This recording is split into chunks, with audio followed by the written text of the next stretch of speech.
Built for this, you made Ford America's best-selling. Just a minute. Thank you for your patience.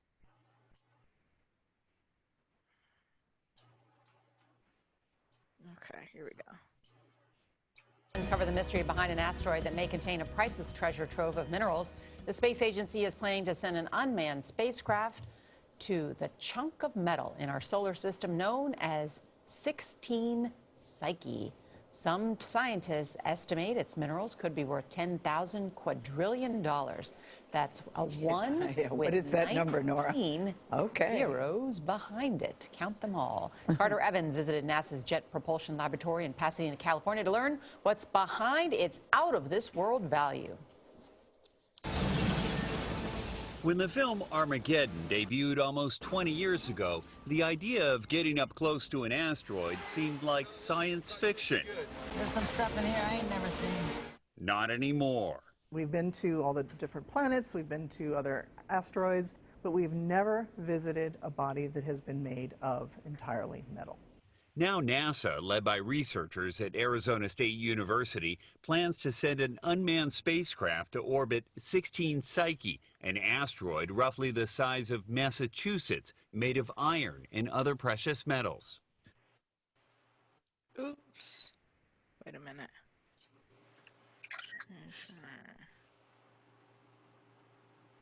Okay. Sorry about that. Have to go back. Share my screen. Okay.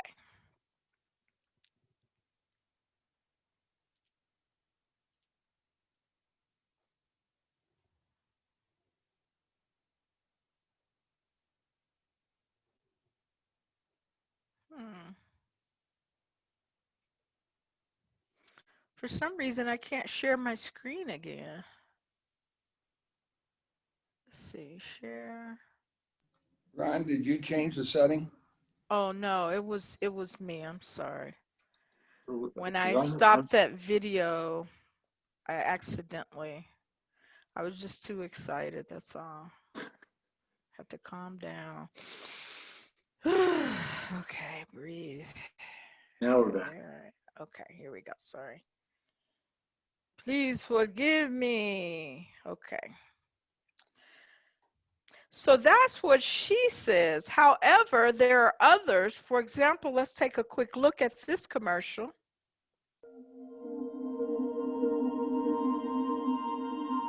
What will tomorrow look like? Our world is at its limits, and yet we all want more. And why not? Why shouldn't the future be better than today? But where will it come from? Simple.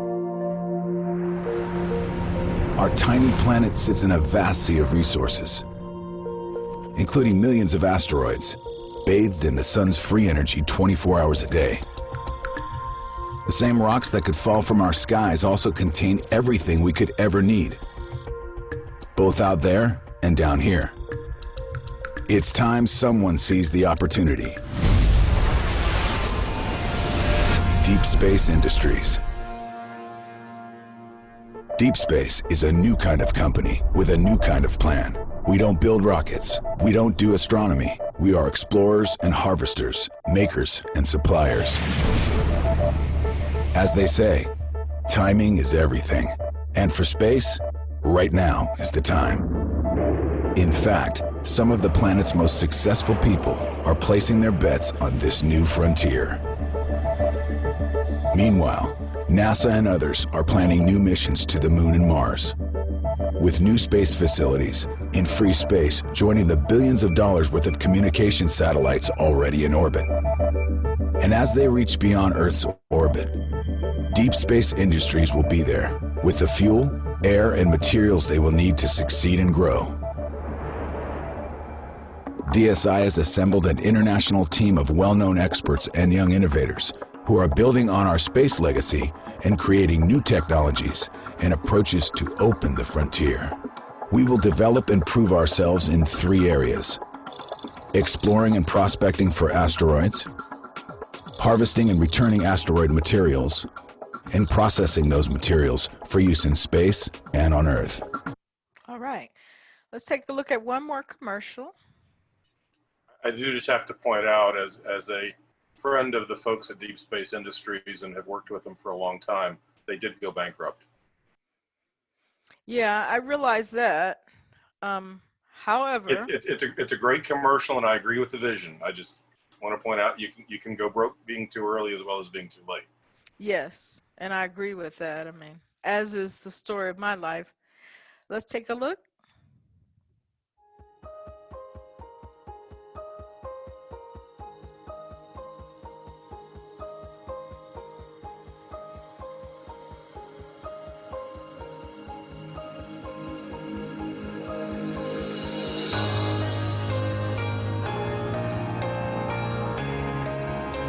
Everything we hold of value on Earth, metals, minerals, energy, water, real estate, are literally in near infinite quantities in space. Planetary Resources' mission is to gain access to the natural resources of space by mining near-Earth approaching asteroids. Okay. So again, if we go back in time to the 13 colonies of the United States, I'm sure companies went bankrupt back then. Sure.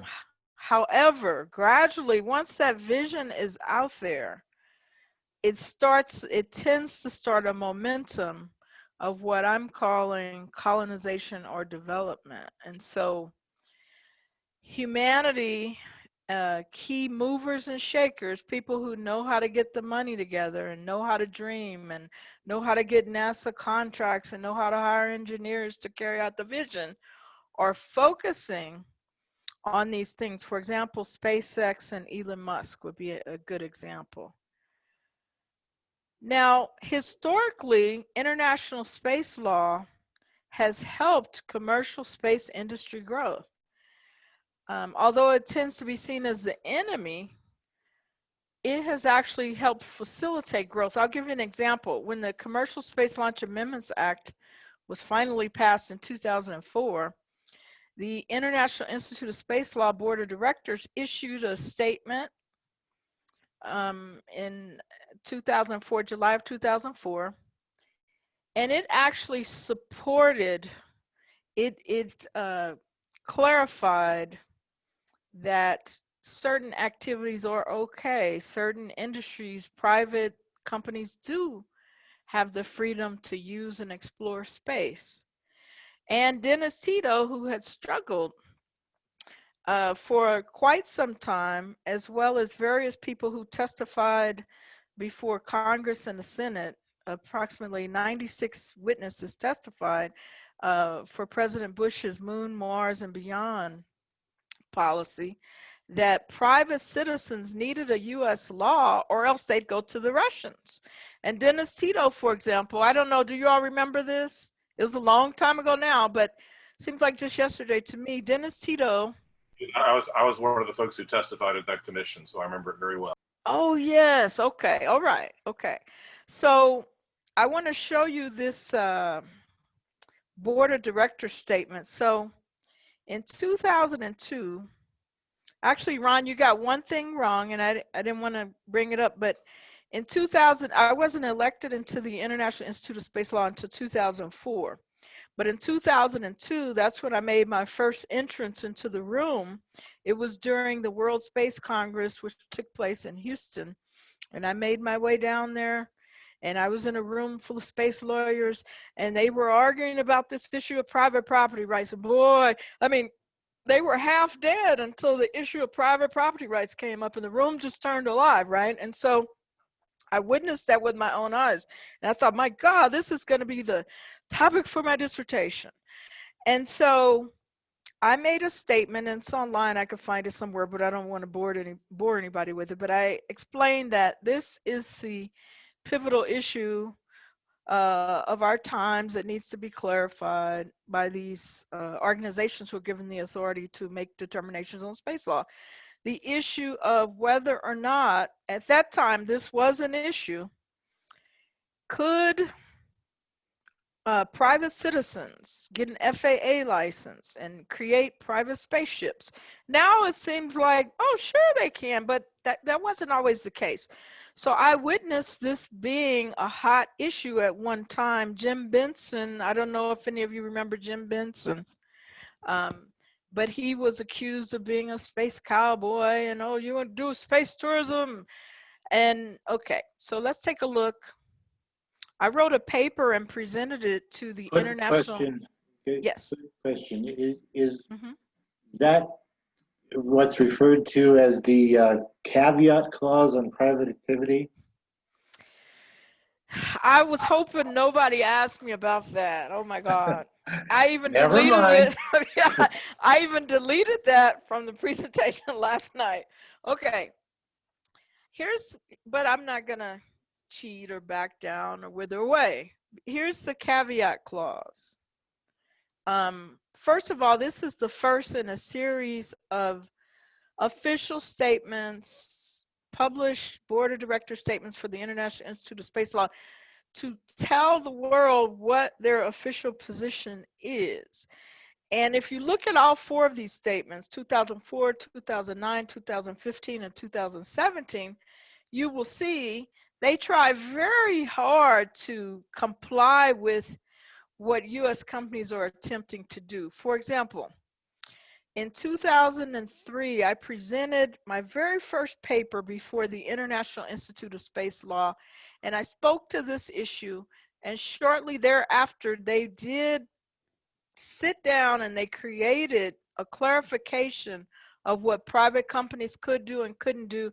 And at that time, they were specifically just attempting to forbid owning of territories in space, not to limit private companies' ability to get an FAA license, fly private spaceships, or anything like that. So this document actually helped, in my opinion, helped facilitate the final passage of the Commercial Space Launch Amendments Act, which was an ongoing effort for many years. Here's the caveat clause. It states that notwithstanding matters covered in this statement, the board of directors of the IISL recognizes that other private activities on the moon and other celestial bodies are permitted. Article 6 of the Outer Space Treaty affirms that non-governmental entities, including private individuals, companies, and organizations, have the right to conduct activities in space in accordance with international law and subject to the authorization and continuing supervision of the appropriate state party. The IISL plans to convene a workshop to explore issues regarding the relationship of government and the private space sector. So essentially what they were trying to do here was to forbid companies like Lunar Embassy and others from claiming that they own the moon, selling deeds to lunar property, etc.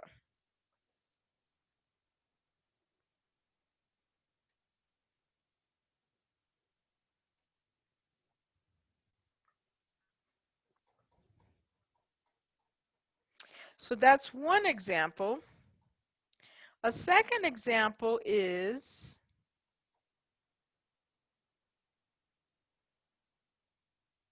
and as you all remember, some of you may remember, Virgin Spaceship One won the Ansari X Prize in 2004, and subsequently Virgin Galactic, Spaceship One, Virgin Galactic sort of became one, and so now we have private spaceships, etc. Then there's Space Adventures. All of these things were permitted through international space law. So the creation of space law involved approximately 10 years, actually to be exact, 8 years of negotiations and drafts from about 100 countries who came together from 1957 until 1966. And they decided and negotiated what space law would consist of.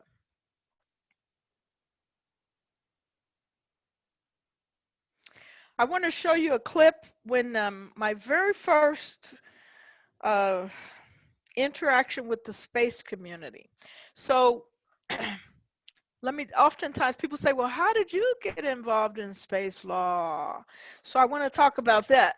So I had graduated from college and law school, and I was very depressed. I felt like I wasn't living my purpose. I felt like I was put here to do something special. And I wanted to change the world, make it better somehow. I was a child of the 60s. And so that was my goal. And I stumbled across a book in a law library entitled Space Law, Past, Present, and Future. And I thought, oh my God, they've got laws for space already. And I felt like that was my calling. That's what I would commit my life to. And so I'd go to the public library on the weekends and spend all day studying space law. I wanted to know everything there was to know about space law. And I decided I'd have to go back to school again. And so I enrolled in a PhD program at Northern Arizona University in international relations and political science for the purpose of understanding what I thought was going to be something really big happening in terms of the next schemata of human development. Let's take a look. Outer space.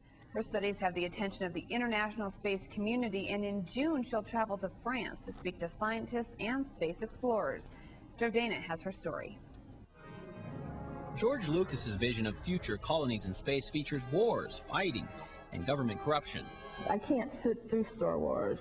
I can't sit through Star Trek. For Edythe Weeks, the future of space civilization is a very serious matter. She says the idea of setting up a human colony in space raises important questions. What language will be dominant? How will ideologies be formed? Will there be ethnic, religious, or racial formations of any kind? If so, what might that look like? As exploration to the final frontier becomes more common, Weeks says some kind of governing body would be needed. I hope that in the future, in an idealized space colony, there would be more of a utopian society. Weeks proposes that this society is patterned after our own government. The U.S. structure, even with its problems, etc., is still in many ways an ideal type democracy. Edythe will admit she doesn't know a lot about space itself, but ever since law school, she's always felt a sense of purpose to research what government would be like in space. It started in '92. I was doing legal research in a law library, and I stumbled across a book entitled Space Law. This fascinated me, space law. I thought, what does this mean? Since then, she's become an expert on the subject, which she realizes she'll never live to actually experience. I have thought about that. I've thought about that, and so what? Edythe believes it's never too early to prepare because when travel up here does become common, many will want to stake their claim in the new world. Jo Dana, 2 News. Weeks will head to France for the 7th Annual Space University Symposium in June. So actually, Jo Dana was wrong. It wasn't 200 years. It was 2 years later. This was in 2002. So in 2004, everything that I was imagining would happen started to happen. So you had Elon Musk, Sir Richard Branson, the Moon Mars Beyond hearing, the 96 people testifying, and then the passage of the Commercial Space Launch Amendments Act. Now, by the way, as a doctoral student, my advisors would say, Edythe, you can't write a dissertation on what you think is going to happen. A dissertation has to explain what has happened. Now, what has happened? So because these events culminated, and then the Spaceship One launch, and then I ran into a very brilliant person named Jim Benson. And he was telling me about this engine that he came up with. And he said, oh, it's laughing gas and this and that. And I came up with the idea. And that engine went into, and a year before a year before that engine won the X Prize, he told me he was sure. I ran into him in a hallway in Bremen. And he said, I know this engine is going to win the X Prize. And he was right about that. And so all these events happened. And I was able to use these as data, which went into my chapter 5 of my dissertation. Had these things not happened when they happened, I wouldn't have been able to defend my doctoral dissertation. All right, so more recently, while I was in Siberia, the US government passed something that's called the Asteroid Mining Act of 2015. The actual name is the US Commercial Space Launch Competitiveness Act. Again, this is the second example of how the International Institute of Space Law, although it tends to be seen as the enemy of people who want to move and shake in space, has supported this initiative. Let's take a look. This was a statement issued in 2015 in response to the new law, and it's entitled Position Paper on Space Resource Mining. And it basically says that extracting, even for commercial uses, even by private companies or citizens, space resources, because it's not specifically prohibited in the Outer Space Treaty, is probably okay.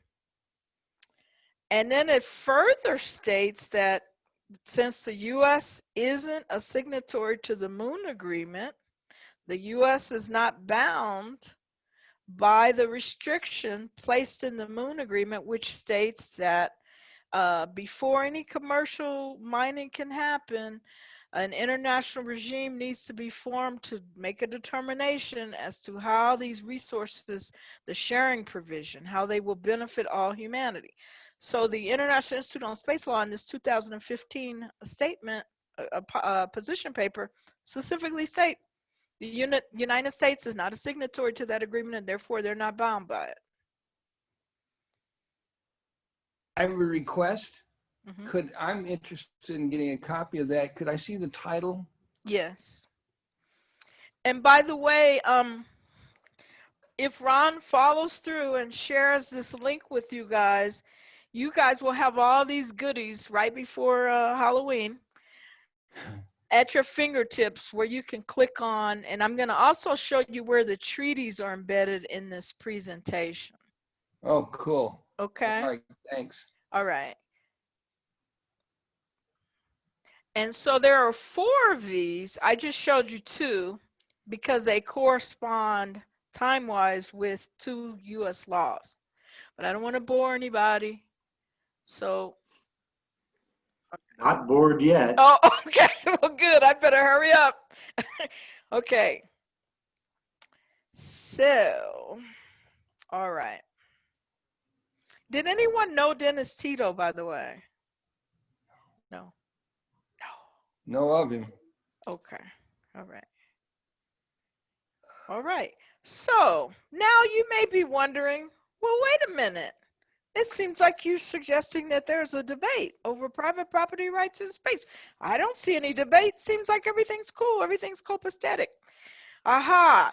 That's how tricky law is.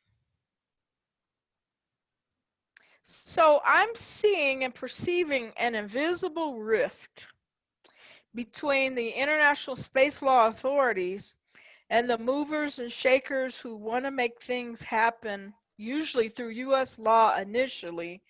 And the historical pattern has been industries tend to be created through US laws. Then once those industries become successful and take hold, the rules find them way into international law. Right. Through customary, it becomes customary, and then customary international law forms, and then through practices, and all of a sudden you have then codification later on. Exactly. Not all of a sudden. Sometimes it takes a long time. Sometimes it takes a very short time. Right. And the older I get, the short times are becoming more and more long to me. And okay. So what I'm perceiving is this. Now I know, and I remember, because I've been looking at articles and writings and the discourses, the expressions of ideas about this for a long time now. And for example, if you'll remember, do you remember Lee Ratner when the Moon Treaty came up for signature, and there were people who got together suggesting that no, we can never ratify this treaty. It's going to chill investors. It's a socialist document. Oh, it stinks. We don't like it. We were definitely part of that as the L-5 Society, yes. Okay, so all of those feelings and the emotions and all of that, I believe people didn't really read the treaties. They were suspicious and skeptical because of the ideological battle between communism and capitalism and socialism and all that kind of stuff. And this is going to pose a problem in the future. Another thing that I noticed in the midst of these discourses about the fall of the Soviet Union. So what attracted me to want to study space law were a series of articles which began right after the fall of the Soviet Union, saying things like the US won the Cold War, so now outer space needs to get busy in a direction of private property rights for outer space. And so these discourses usually suggest that the only way investors are going to want to get interested is if they can have private property rights to the land and territories. Now, there's an attorney named Les Tannen, who's a long-standing member of the International Institute on Space Law, and I ran into him at the International Astronautical Space Congress last year in DC, and I said, but Les, why do the people arguing that, you know, we have to have ownership rights to land in order for investors to want to invest, why do they feel that that's necessary? And he said it's not. They could advocate for enterprise rights, the right to have a license to do what it is in their business plan that they claim they want to do, etc. Okay. Nevertheless, this is where the rubber is going to meet the road with the international space law authorities when the issue appears that entities are wanting more than just ownership of the extraction of natural resources, but rather want to own territories as land in and of themselves. This is where we could find ourselves in a third world war or something like that. It's just that serious, in my opinion. So here in your link, you're going to also find, if you want to see the background of the International Institute of Space Law, well, who the heck were they? Who gave them the power to determine law? Well, when Sputnik was launched back in 1957, the United States wasn't the great unipower that it is today. And President Eisenhower made a call to the United Nations. We have to do something. We need laws for outer space, okay? And so that's how international bodies were given that authority, because it was a different point in time. Another legal authority is the United Nations Office for Outer Space Affairs and its legal subcommittee. Now, are you all familiar with this organization? No? Okay. Somewhat, but please elucidate. Okay. I'm familiar with it. Okay, all right. So,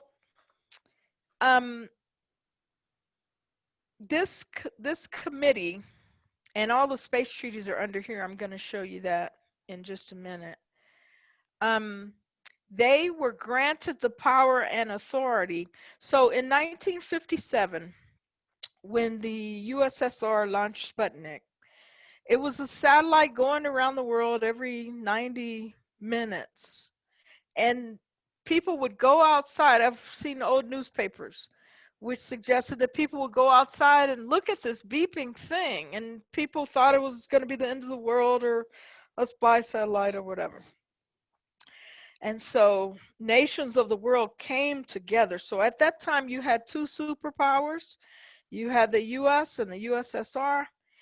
And then there was a third actor involved in this dynamic that I will describe as a community of about 100 nations working through the United Nations to try and balance what these two superpowers might do with space technology. So the main concern at that time, people were still trembling after World War II, and the thing on people's mind was to prevent another world war. How can we prevent crazy governments from fighting over space territories? Okay, so that was, and if you look at the Travaux Préparatoires, which is a fancy word for the working papers, which eventually led up to the Outer Space Treaty and the other 4 treaties, you'll see that was on the forefront of people's minds. So the United Nations Office for Outer Space Affairs was formed for that purpose, to initiate laws and a place to come together to have meetings regarding outer space.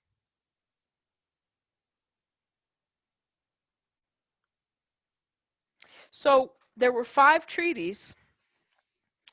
Some argue that the Moon Treaty is, no, that's not official because it didn't,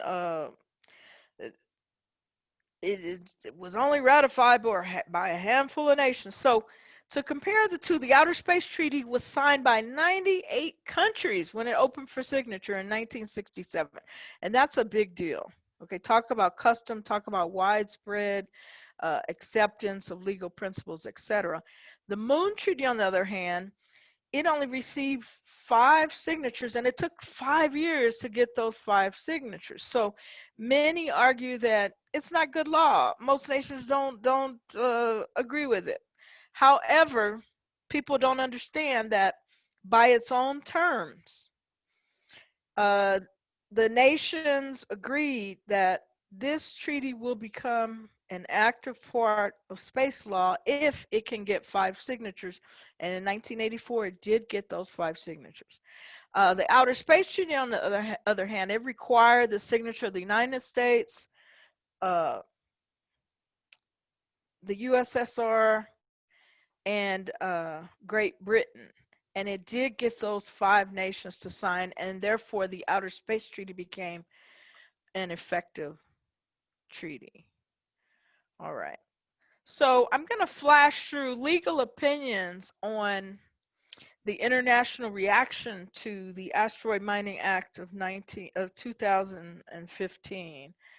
So there's an op-ed piece which is linked to this presentation of goodies, and it gives you the feeling that the International Institute of Space Law, they're supportive of the law. However, they're sort of warning the U.S. that, now, you know, claiming territory is prohibited.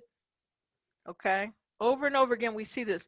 The Hague, the Peace Palace Library of The Hague, published a piece commenting on this new law, and it shows you the debate. It finds 2 opposing prominent space lawyers who debate the different sides of the perspectives within the international community. And who is The Hague? Well, The Hague, it holds the seat of the International Court of Justice, which makes it a very important international law center. And The Hague has formed an International Space Resources Governance Working Group. So the world does care about what happens in this commons territory. All right.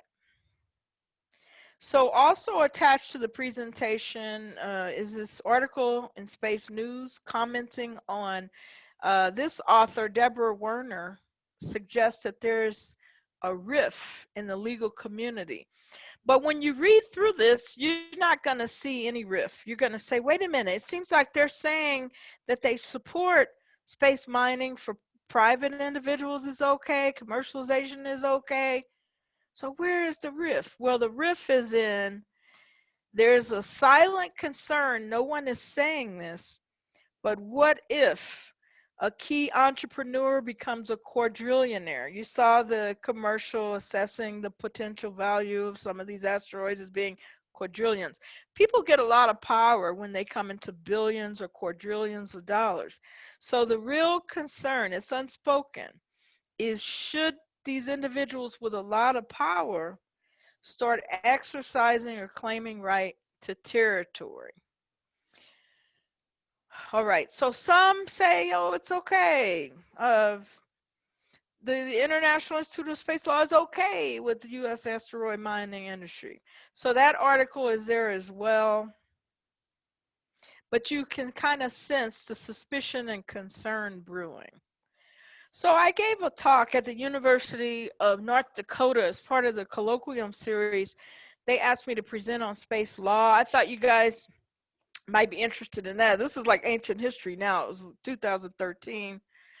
And there I gave my perspective about, I call them floating perspectives, because the discourses that I'm telling you about, which say outer space, international space law is socialist, it needs to be done with, it needs to be changed so that the free market can reign in outer space, and, you know, all that type of discourse, I refer to it as in a catch-all category as floating perspectives.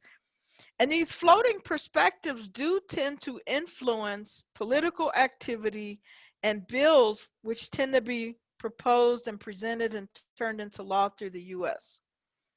That's why they're significant. Because U.S. law, since U.S. has so much power in outer space, U.S. law, especially when money making gets proven, tends to find itself trickling across in the form of other state laws and in the form of international law. I've also included all 4 of the other statements for you guys, 2017, 2015. And so in conclusion, I'd like for you to think about something.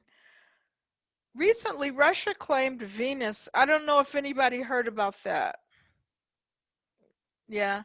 Well, I've got a suspicion that this was because of some of the things like the Asteroid Mining Act and the international reaction to it, as well as the U.S. Space Force, which went into effect this year as a new branch of the U.S. Armed Forces in space. So I just have a funny feeling that Russia's point in doing this is saying, okay. International community, you're okay with it? All right. So we're living in really interesting times right now.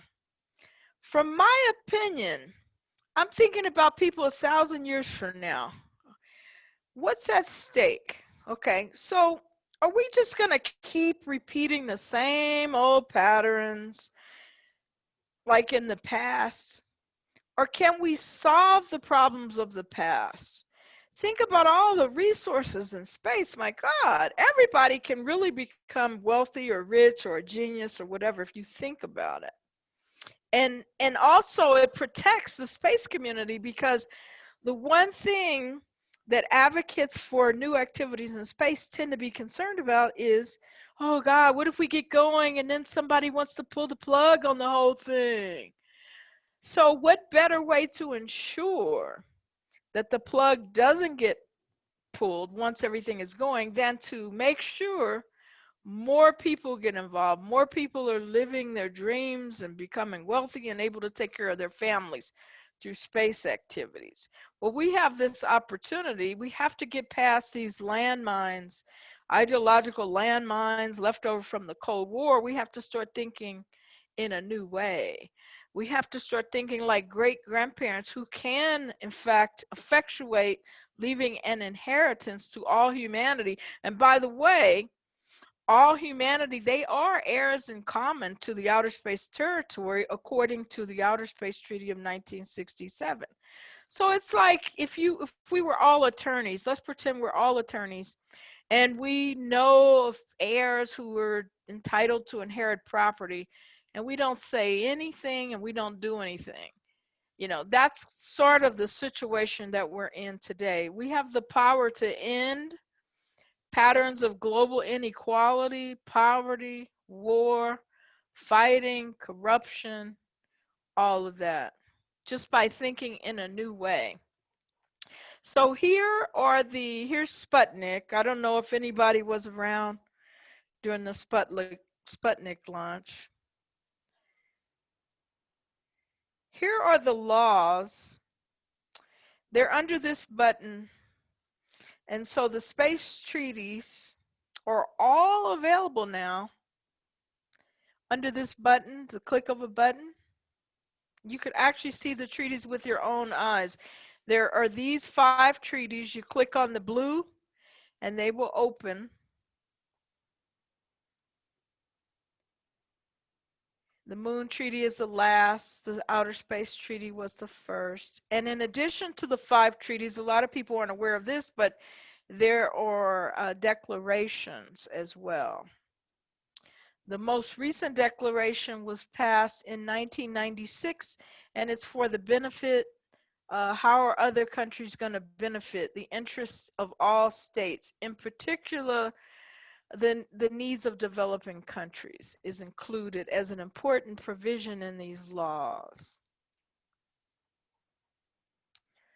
So here are some of the signatories when the treaty opened for signature in 1967.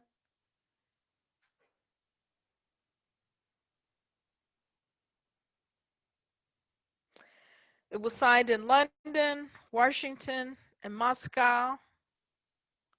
And it was treated with the utmost of importance. People felt like they had really accomplished something. And my concern is this work and this international effort will all be forgotten. Now, how on earth did race communists happen in the first place?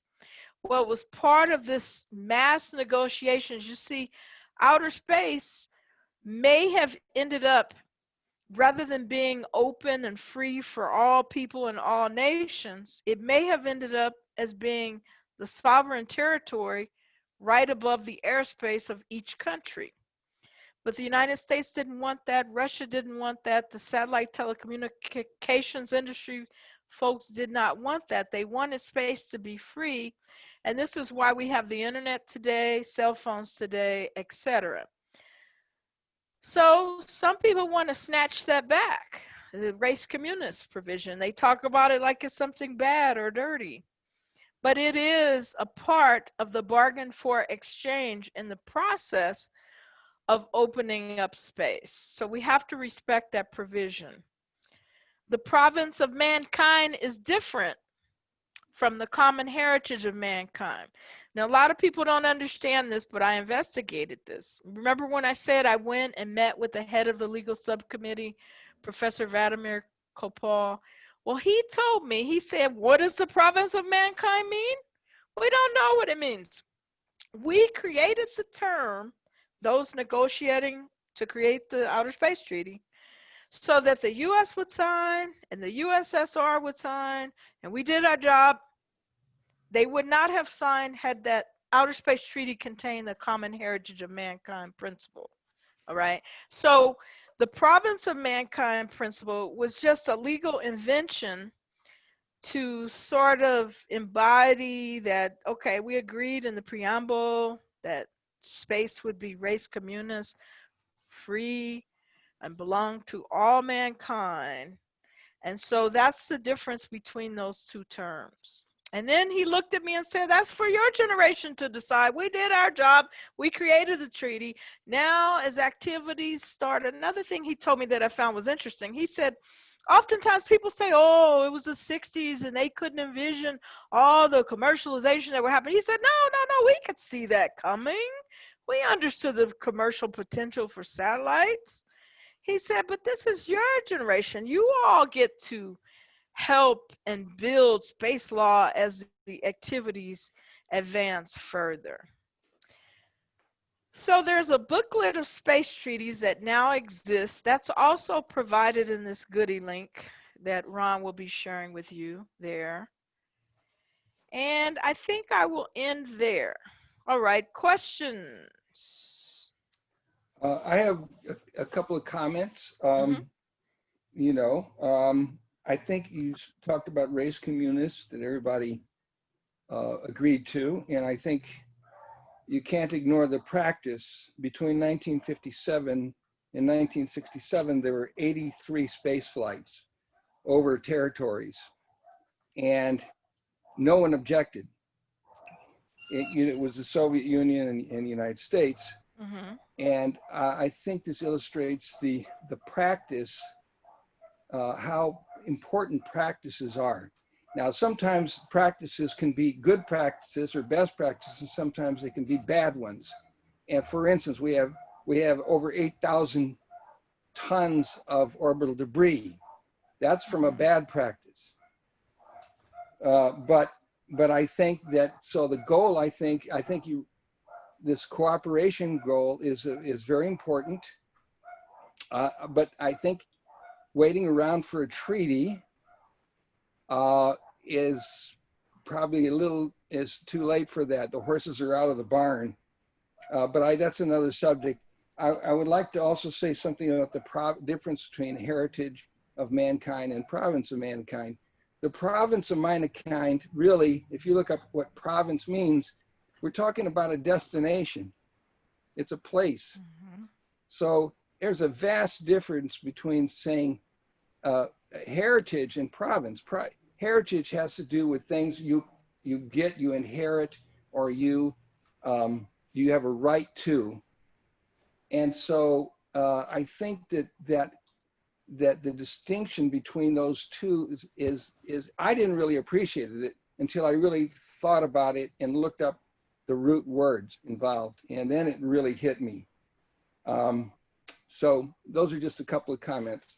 Okay, excellent comments. Yeah. I'd like to ask, there seems to be a difference in the regime of domestic law versus international law. And from what the discussion you've been giving us, it sounds as though domestic law gets to lead and then everybody in the international community gets to either object or accept. Is that the way it is? Or is there an actual division of this is where the international regime works and this is where domestic regime works? Yeah, I tell you, I can't pull anything over on you, Ron. Nothing.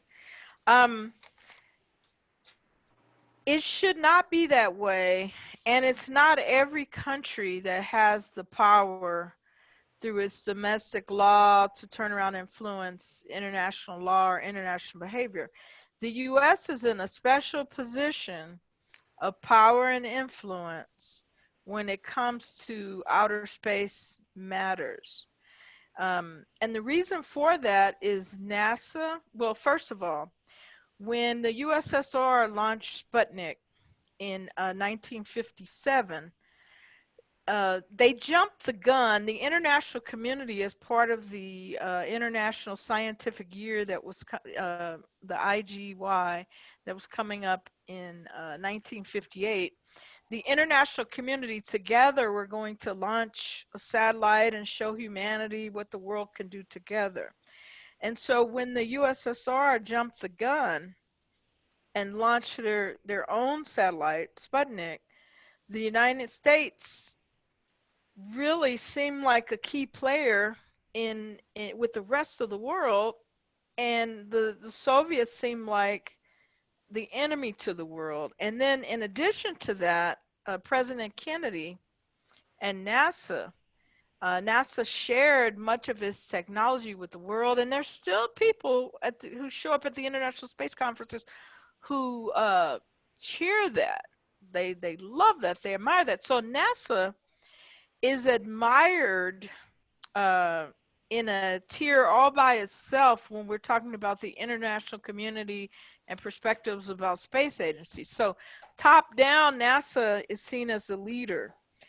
And so the United States is seen, if you think about Sir Richard Branson, he's not he wasn't born in the United States, nor was Elon Musk. However, they have U.S. space corporations. So United States tends to be seen as the place to form corporations. It has that history.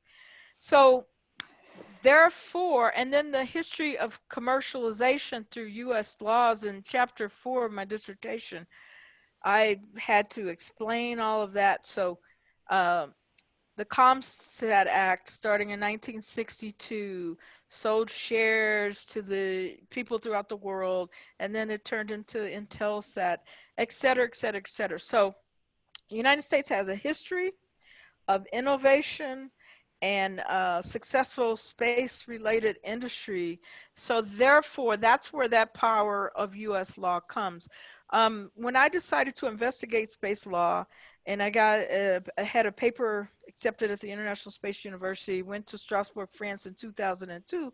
While I was over there, I interviewed various space lawyers, and I also was invited to go to the German Space Agency in Cologne, and I was having a meeting with several of their space lawyers, and they brought booklets to me. They had just had a workshop in 2001 called Commercialization. They were figuring out how to create domestic laws. So here's the answer to your question is there's a provision of the Outer Space Treaty which deals with commercialization aspects, and it states that each nation has the right, when it comes to commercialization, to create their own domestic laws dealing with industry and commercialization. However, international law should never play second fiddle to any one nation, not even to the United States, because that's contrary to the very purpose behind which international law was created in the first place. Does that make sense? Sure, that makes sense. I would like to add a little bit to that. In agreement, China, but expand on it a little bit.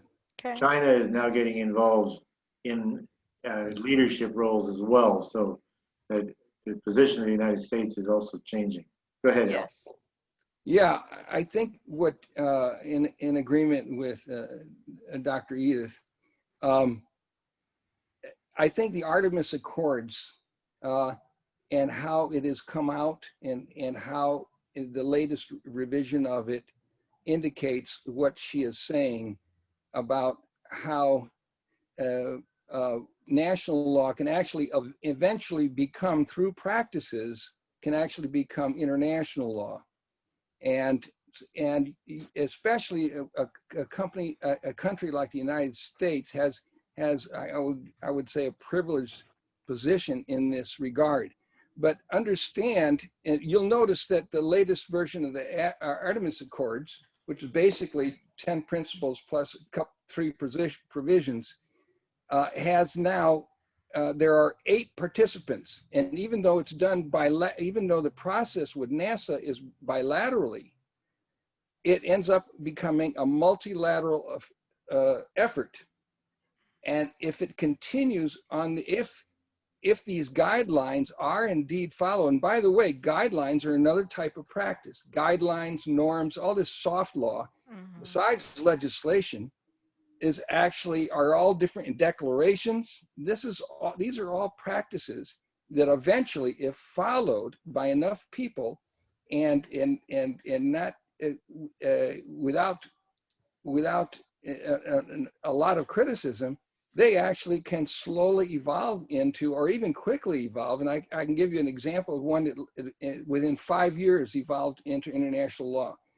But the pathway is from not just legislation, but also declarations and soft law guidelines, all that stuff being those practices and activities that spring from those, from some of that soft law, that can eventually evolve into international law. So I just think that there's, in the United States and NASA in particular are wow, that's like the gorilla in that's the big one. China, you'll notice that China also made a declaration about an ecosystem, a cislunar ecosystem. Yeah. So, China knows what's going on, and China also is very active in getting space solar power going. Yeah. And just imagine the power of the influence of a country that can provide energy to all around the world. It's staggering. Yeah, it's going to be the next front line for massive influence. But I will say that China does not have the influence that the United States has. I think the United States is declining somewhat in terms of its global influence. However, for example, the language used in the International Astronautical Federation Congress and in space law in general is English. And I always say to myself, thank God, because I see experts from around the world, from China, from Russia, and elsewhere, Czech Republic, struggling. English may be their 7th language. And I always think, thank God I don't have to deliver my speech in Chinese, you know. So if we look at the dominance of the English language and the dollar, however, who knows what might happen tomorrow. COVID, for example, not being able to go to certain countries for an American citizen, that's shocking for me.